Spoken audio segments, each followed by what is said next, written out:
Hello everyone, welcome to my channel.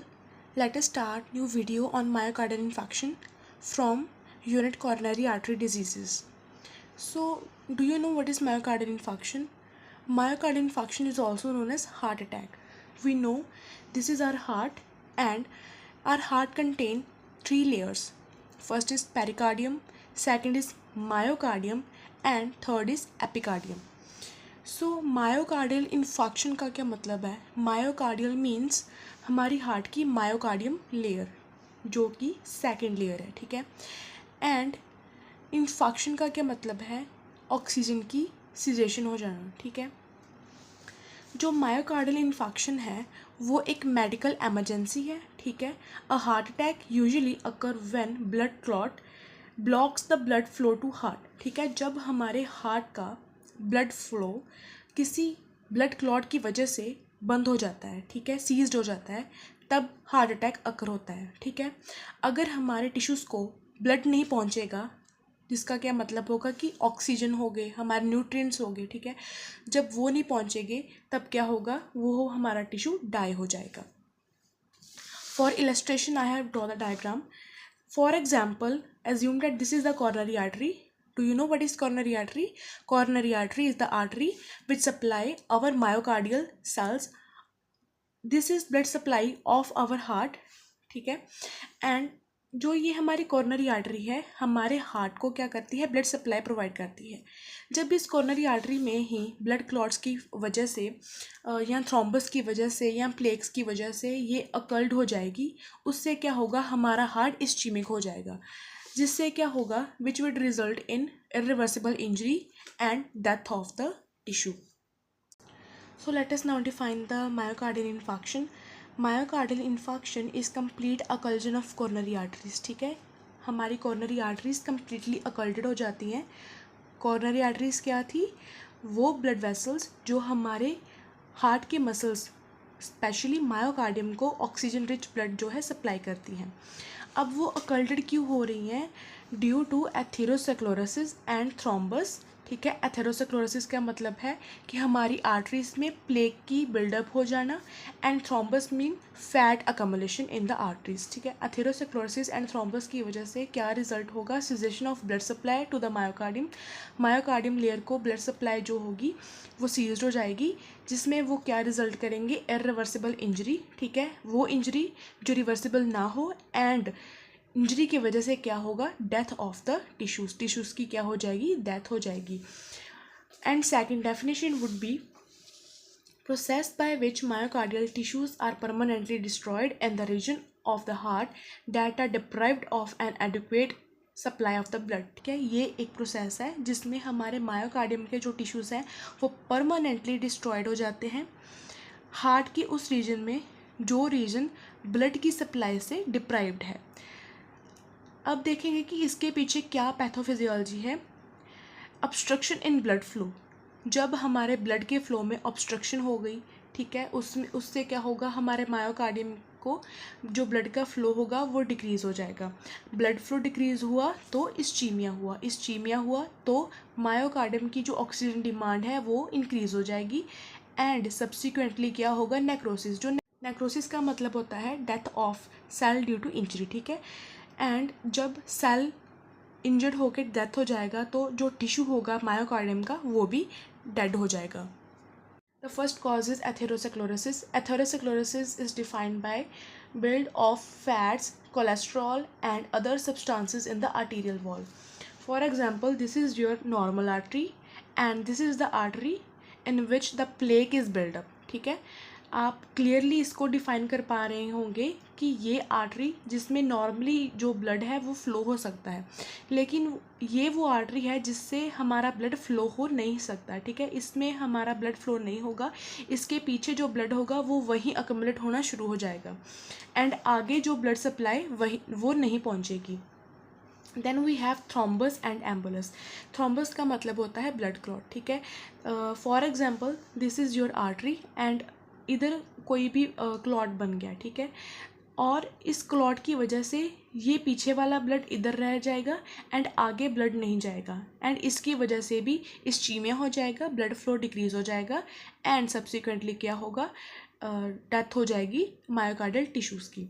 Then we have vasospasm. ठीक है, वेजोस्पाज्म बहुत से जो है कारणों के करके हो सकता है। फॉर एग्जांपल जो हमारा ऑटोनोमस नर्वस सिस्टम है, जब वो एक्टिव होता है तब उसके रिस्पॉन्स में भी जो वेजोस्पाज्म अकर हो सकता है, जिससे क्या होगा, हमारे वेसल्स नैरो हो जाएंगे।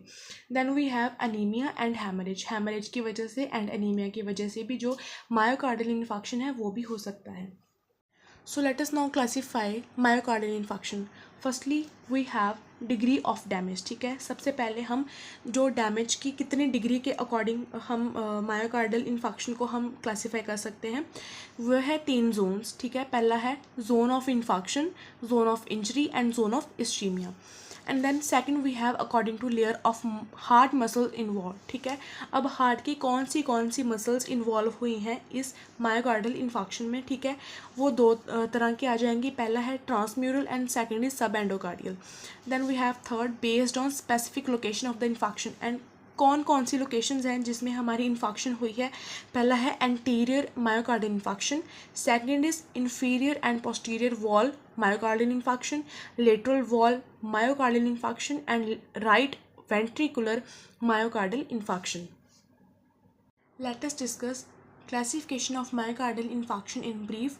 First is on the basis of degree of the damage, and it include initially zone of infarction, death of the heart muscles. ठीक है, ये जोन वो एरिया को कंटेन करता है जिसमें हमारे हार्ट की मसल्स डेथ हो गई हैं, एंड इसमें क्या होगा, completely necrosed due to complete oxygen deprivation.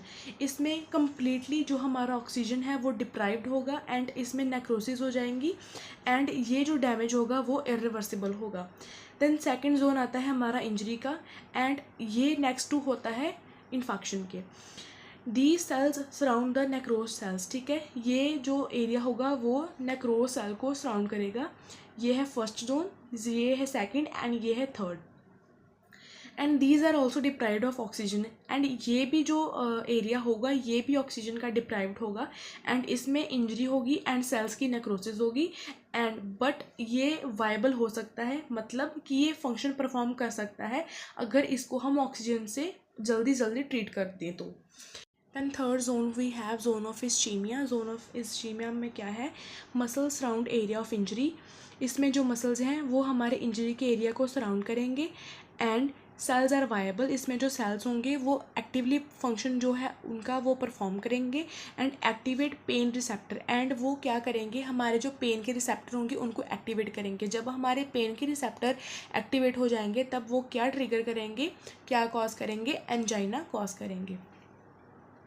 So let us talk about the second classification, which is on the basis of the location. First we have anterior myocardial infarction. ठीक है, anterior हमें नाम से पता लग रहा है, anterior का क्या मतलब है, आगे वाला हिस्सा। अब anterior वाले रीजन को कौन सी आर्टरी सप्लाई करती है, वो है हमारे पास लेफ्ट एंटीरियर डिसेंडिंग आर्टरी। जब लेफ्ट एंटीरियर डिसेंडिंग आर्टरी क्या हो जाएगी, अकल्टेड मतलब कि सीज्ड हो जाएगी, ब्लड सप्लाई उसकी बंद हो जाएगी, तब क्या होगा, कौन से रीजन इन्वॉल्व होंगे, intraventricular septum and anterior wall of left ventricle. ये जो 2 रीजन होंगे इनमें टिश्यूज़ की क्या हो जाएगी, डेथ हो जाएगी। ठीक है, then second we have inferior and posterior wall MI. Inferior means नीचे वाली एंड पोस्टीरियर मीन्स पीछे वाली। जब right coronary artery and left circumflex artery जो वो दोनों अकल्ड हो जाएंगी तब किस में वो रिजल्ट करेंगी, कॉम्प्लिकेशंस। कौन सी कॉम्प्लिकेशंस आएंगी, एवी ब्लॉक एंड अरिथमिया में। Then we have second inferior and posterior wall MI. Inferior मतलब नीचे वाली एंड पोस्टीरियर मीन्स पीछे वाली। अब इसमें 2 हमारे पास आर्टरी इन्वॉल्व होंगी, पहली है हमारे पास right coronary artery and second is left circumflex artery. ये जो 2 आर्टरीज होंगी इसमें क्या होगी, कम्प्लीटली अकल्जन हो जाएगी, जिसमें ये दोनों किस में रिजल्ट करेंगी, कॉम्प्लिकेशंस। कौन सी कॉम्प्लिकेशंस आएंगी, सबसे पहला है AV block and second is arrhythmia. Then third we have lateral wall MI। Lateral में हम इसको कैसे याद कर सकते हैं, एल से लेटरल एंड एल से लेफ्ट। लेफ्ट सर्कमफ्लेक्स आर्टरी जो है वो किसको सप्लाई करती है, लेटरल वॉल, ठीक है, मायोकार्डियम की। एंड जब वो आर्टरी ब्लॉक हो जाएगी तब क्या होगा, lateral wall of the heart causes lateral wall MI। L से लेटरल, एल से लेफ्ट एंड एल से ही लेटरल वॉल MI, ठीक है। And we have right ventricle MI। Right ventricle MI जो होगी वो किसके साथ कॉम्बिनेशन में होगी, इन्फीरियर वॉल MI के साथ। एंड ये किसके साथ एसोशिएट करती है, इंक्रीज मोर्टेलिटी रेट।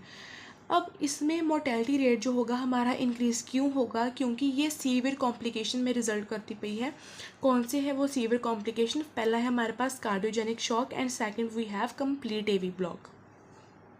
ट्रांसम्यूरल को हम स्टैमी भी कहते हैं, ठीक है। स्टैमी का क्या मतलब है कि जो इसमें जो हमारी ST वेव होगी वो एलिवेट हो जाएगी, ठीक है। ST एलिवेशन मायोकार्डियल इन्फार्क्शन, ठीक है। अब ट्रांसम्यूरल में क्या होगा, ट्रांसम्यूरल, ठीक है, इसमें कंप्लीट हार्ट मसल्स इन्वॉल्व होंगे, ठीक है। जो जितने भी हमारे हार्ट की मसल्स होंगी वो कम्प्लीटली इसमें इन्फाक्टेड हो जाएंगी। एंड इसमें क्या होगा, जो हमारी ST सेगमेंट होगी वो भी एलिवेट हो जाएगी, ठीक है।